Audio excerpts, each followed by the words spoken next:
If you weren't around during the height of Creed's popularity, it's hard to understand and quantify how big they really were. Here's a video of Creed performing on top of a skyscraper in Las Vegas with massive pyro going off in the background to give you an idea of how epic their success truly was.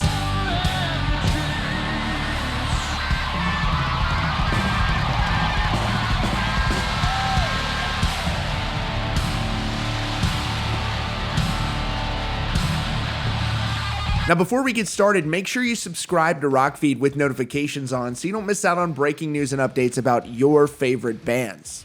With Scott Stapp serving as their frontman, Creed sold a whopping 53 million albums worldwide, and 28 million of those in the United States. Unfortunately, internal turmoil and the personal demons of Scott Stapp led to the band's untimely demise. Though they did reunite in 2009 and prove that people very much still cared about Creed. Unfortunately, in the years that followed, Stapp would go down a path of self-destruction and serious struggles with mental health. Thankfully, he's since recovered from those and leads a life of sobriety and seems to be doing very well. So Stapp participated in a lengthy interview with Two Dudes Reviews. I've linked to them in the description, a very fantastic interview by them. And in this interview, he expresses regret about what went on at the height of his career and how he conducted himself, as well as where he stands today with members of Creed. Stapp said, "It never felt like a job, but definitely it got to a point where, not knowingly, I was taking it for granted.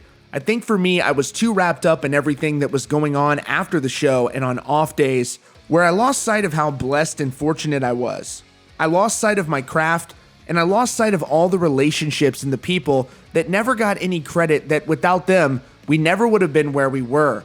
And even the team at radio and the people there, had they not played the music, the folks at MTV and VH1, and just every piece of the puzzle, everything's happened so fast and you're getting, for me, I got wrapped up in all the extracurriculars that come along with the rock and roll world. And I definitely did take things for granted. I think that's something that you can only learn by experiencing it and going through it.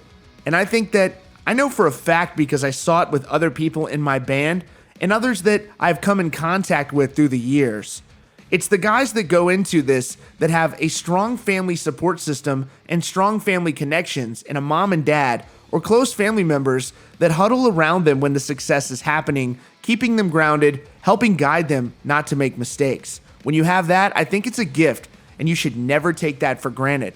And when you don't have it, I could tell you the story of what could happen. Stapp was also asked about his current relationship with guitarist Mark Tremonti, who is doing very well with Alter Bridge these days. He said the following: "Yeah, man, everything is cool. In fact, I was recently in Orlando at a charity golf tournament, and we were FaceTiming, so everything is cool and positive and all good." Stapp would then talk about what it was like playing for a whopping 80,000 fans and then going home to radio silence in a big house, but feeling alone.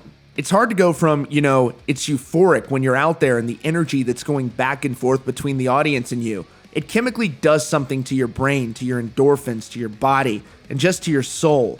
It's a high that you can't explain. And then when it's all gone, and then if you don't have anything stable to come home to and you're left to yourself, for me, that wasn't a good recipe. And I'm just thankful today that I get to do all this and still get to experience that. And I come home to an amazing life and 3 kids and an amazing family that keeps me grounded. It's great to hear that Stapp is doing very well these days. It was really terrifying to see what he went through the last few years, but even better to see him come out of it on top and doing so well for himself. He's an example of a rock star who went off the rails, but has now gotten himself clean and gotten his mental health in check and really been proactive about it. This guy is doing fantastic, and that's so great to see. Anyways, that is all for now. Thanks again for joining us at Rockfeed. Please don't forget to subscribe with notifications on so you don't miss out on breaking news and updates. Thanks again to the top Rockfeed supporters for all of your support. It really directly supports the channel, especially during these difficult times. Thanks again for joining us, and we'll see you all very soon.